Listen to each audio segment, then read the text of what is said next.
Assalamu alaikum warahmatullahi wabarakatuh. Kabajamtoota fi jaalatamtoota maamtii akkam jirtu nagaa jirtu. Har'a biyya abbaa kiyyaa dhufee qarree karaa deemaa jirra. Maal jettame maamtii? Mucaan kun shawaadha. Ani immoo Arsiidha. Wajjin dhufnee biyya abbaa kiyyaa agarsiisuuf dhufee mee amma karaarra jirra. Roobni rooba hin qorras kamitti qorra. Annatti qorree haasa'uu dadhabee.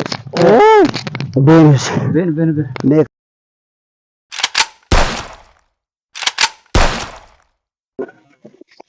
Duduba hirrooba.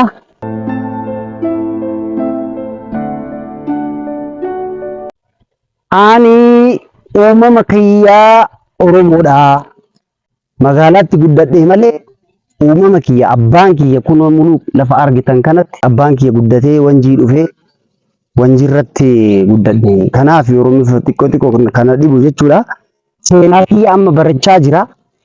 Biyya abbaa kiyya warra kiyya fira kiyya isin agarsiisa jechuudha. Na wajji daawwadha, na wajji tura. Laayikii godhaa.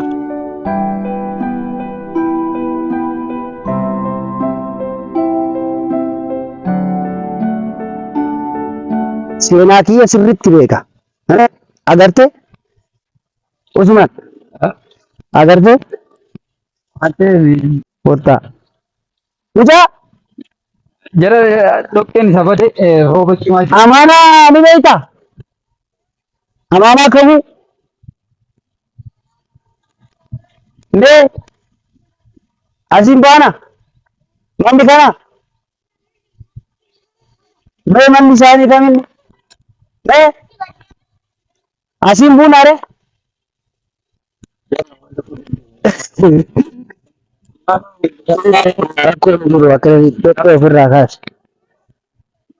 Amana? Amana ni mana barbada amana mana teeda. Tiko wan ture garube. Garu manni na daran banne qarree ta'uu hin beekaa qarree sirriitti dhufe karaa ijoollee sana gaafadhe qotbe mana amaanaan karaa kami asiin gaddeenna okay maal hojjechaa jirta hoolota eeggachaa jirta hoolota eeggata Laala warri ilma baadiyyaa akkana teereegan as keessa darbitanii dhuftanii. Laala. Maashaallah. Maashaallah. Mee maashaallah jedha. Kun dachiin akkana magariisa hedduu nama. Magariisa. Baay'ee namatti tola jechuudha. Akka gaafa nuti isarraa. Kun akkasii isarraa kaanee kunoo namni gaa waliin dagatu jechuudha. Amma kun Arsii naannoo Arsiin jira. Warra Umar yookiin Maamtuub kun biyya isaaniiti. Biyya Maamtuub fi biyya. Akka ta'uu malu suuta deemne. Namni moo irroobee? Irroobees. Beeta. Suuta deemne. Nu dhuga gaafa. Caffee maal jedhama sila Oromoffaan kun? Caffee jedhama. Akkatti inni bareedu ilaalame.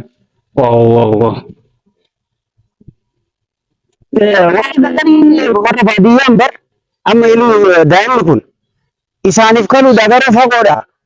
Akka ani jedhutti jechuudha. Kasiin deemta kun kasiin jedhu sana isaan konkolaataan beekan.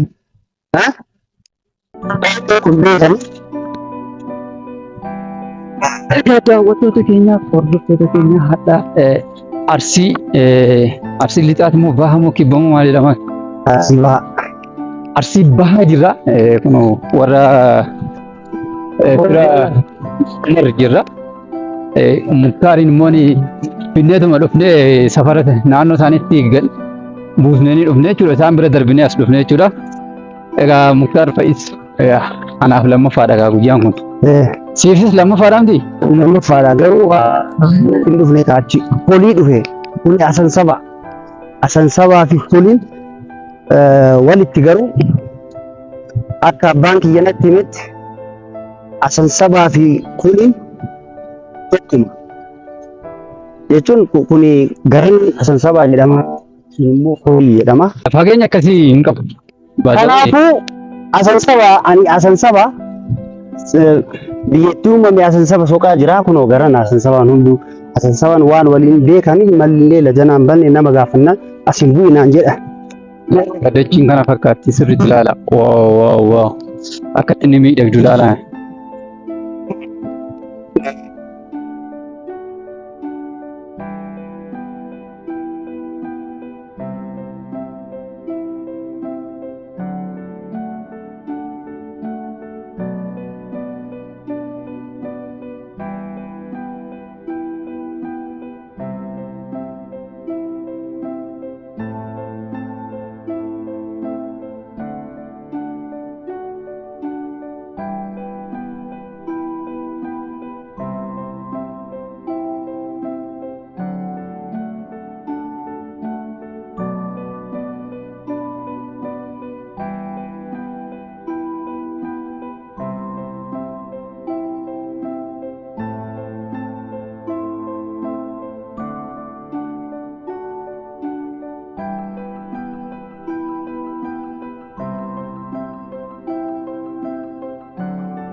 Sani.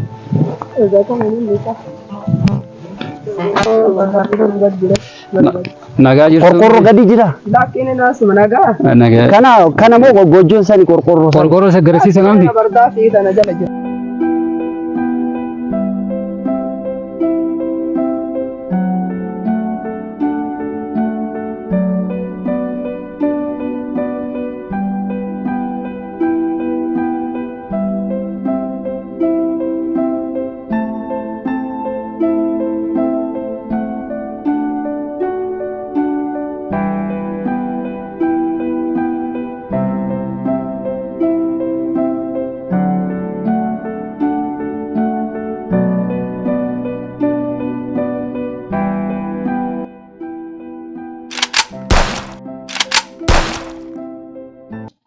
Kabajamtoota faarii jaalatamtoota maamtii kunoo magaalaa Arbooyyee keessa jira. Magaalaa Arbooyyee aanaa jajuudha. Aanaa jajuu itti baradhe magaalaa guddaadha. Waggaa 110 umrii qaba. Finfinnee dura uumamte.